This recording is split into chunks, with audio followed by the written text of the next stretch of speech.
Фарангиз Махкамова як сол аст ки ба занони ҷабрдидии зӯроварӣ дар оила кӯмак ва ҳам ёрии ҳуқуқӣ расонида барои муросо андохтани чунин оилаҳо корбарӣ мекунад. Замони худаш қурбони хушунати хонаводагӣ буд. Ранҷу азоби рӯҳиву равонӣ занеро ки дар оила овоз надошту объекти таънаву тамасхур гашта буд, обутоб дод. Рӯзе ки аз ҳаёти шахсияш зӯровариро дур кард, пеши худ қавл дод ки ҳомии ҳуқуқи занони хушунат дида мешавад. Милитсионер занро мегуфтанд ки беҳуда касби мардонаро интихоб кард, аммо ин ақидаро Фарангиз сарфи назар кард. Вазифае ки ман интихоб кардам, вазифае ки ба ман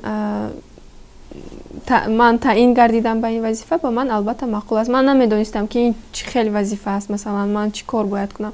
Ман омадам ҳаминҷо, ба ман дасти кӯмак дароз кардан, масалан сардорони мо ба ман ёд доданд чӣ тавр кор кардан дар кор. Ба ман маъқул аст. Албатта ман бисёртар бо занҳо, яъне ҷабрдидагон корбарӣ менамоям.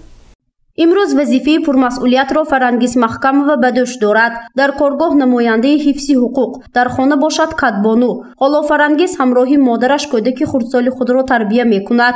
ҳангоми суҳбат аз зиёд шудани ҳолатҳои зӯроварӣ нисбати занон изҳори нигаронӣ кард. мазмуни асосии шикояти занон бештар мавриди латукӯб қарор гирифтан, пайваста ба хона дар ҳолати мастӣ омадани шавҳар ва ё паст кардани шаъну шарафи зан аст, мегӯяд Фарангиз Махкамова. муроҷиат мекунанд. Бисёри занҳо масалан кӯдаки майда дорам. Ман шахсан худам кӯдаки майда дорам. Ман дарди онҳоро мефаҳмам, дарди онҳоро ҳис мекунам. То ҳол масалан ман вақти корӣ мушкилоти онҳоро ҳал мекунам. хона мерам, масалан вақти хӯрокпазӣ бошад, вақти ягон кори хона бошад, ман фикр мекунам ки ман бояд чӣ кор кунам, чӣ хел ёрдам кунам. То ҳадди имкон ман ба онҳо ёрдам мекунам. яъне кӯмаки ҳуқуқи худро мерасонам. бино ба иттилои нозир оид ба пешгирии зӯроварӣ дар оилаи шӯъбачии ҳифзи тартиботи ҷамъиятии шӯъбаи Вазорати корҳои дохилии Ҷумҳурии Тоҷикистон дар шаҳри Хуҷанд, Фарангиз Махкамова давоми як соли охир беш аз 130 арзу шикоятҳо қабул ва мавриди санҷиш қарор дода шудааст, ки 116 адади аризаҳои воридшуда аз тарафи занҳо ва 15 адади дигар аз ҷониби мардҳо мебошад. 8 маводҳо ба парвандаи ҷиноятӣ оғоз карда шуданд. 44 маводи онҳо ҳамчун ҳуқуқвайронкунии маъмурӣ ҳисоб гардида бо протоколҳои ҳуқуқвайронкунии маъмурӣ ба суд ирсол карда шуданд. 94 нафари онҳо амрномаҳои муҳофизатӣ дода шуданд. ҳуқуқшинос Ихтиёр Шодиев бароназар аст ки солҳои охир теъдоди муроҷиати занони дучори хушунат коҳиш ёфтааст. Сабаб ин огоҳ шудани занон аз ҳуқуқҳояшон буда дар ҳолати зарурӣ худро аз рӯи қонун ҳимоя карда метавонанд. Аммо паҳлӯи дигари масъала низ ҳанӯз дар ҷомеа ҷой дорад. Занон ба хотири нигоҳ доштани оила дар ҳолати гирифтори зӯроварӣ гаштанашон ҳам ба мақомотҳои дахлдор муроҷиат намекунанд ва мушкилоташонро пӯшида нигоҳ медоранд. Дар ин маврид ҳомиёни ҳуқуқ мегӯянд ки ягон шахс ҳуқуқи расонидани зарари ҷисмонӣ ва латукӯб нисбати зан ва ё дигар аъзои оиларо надорад. ин рафтор ҳатман паи худ ҷавобгариро дорад.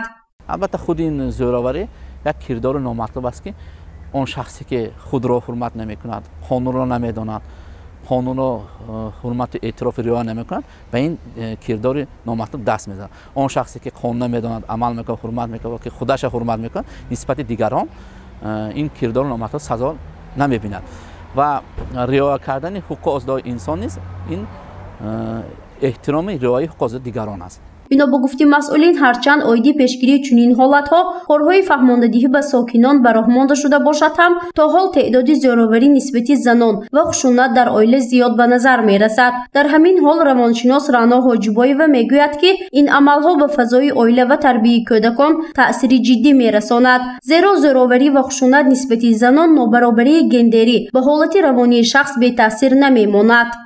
ҳамин тарс душмани асосии нами зӯроварӣ ва гирифторшудагии шахсиятҳо ҳисоб мешавад ки худашона дар ҷомеа танҳо яка ва нотавон ҳис мекунанд. аз тарафи дигар психологияи зӯровара бинед ки ман зӯр, ман вай, аз ман вобаста, ҳамин шахсияти нафари зӯровар ба таъсир карда истода худашон гӯё осмони ҳафтум ба ҳис мекунанд. ман ҳастаму ту ҳастӣ, аз ман вобастаӣ ва ҳамзамон бо бошандагони дигари оилава таъсир карда меистанд. چرا نسبت زن زوراوری می شود؟ آیا با این واسطه مناقشه و مشکلات عائله حل خود را می یابد؟ تمام مقامات دخلدار به مانند وزارت کارهای داخلی، ریاست کار با زنان، ناظران منطقوی، تشکیلات جمعیتی و فعالان جامعه پیوسته برای حل این موضوع داغ روز کارهای تشویقاتی و ترغیباتی را پرزور کرده باشند هم این معما تا حال حل نشده باقی می ماند. قهرمان گزارش ما فرانگیز محکم و نیز این پدیده نامطلوب را محکوم کرده از بعض مناسبت‌های تیز و تند اعضایان عائله که میدان عملیات حربی را میماند اظهار نگرانی میکند.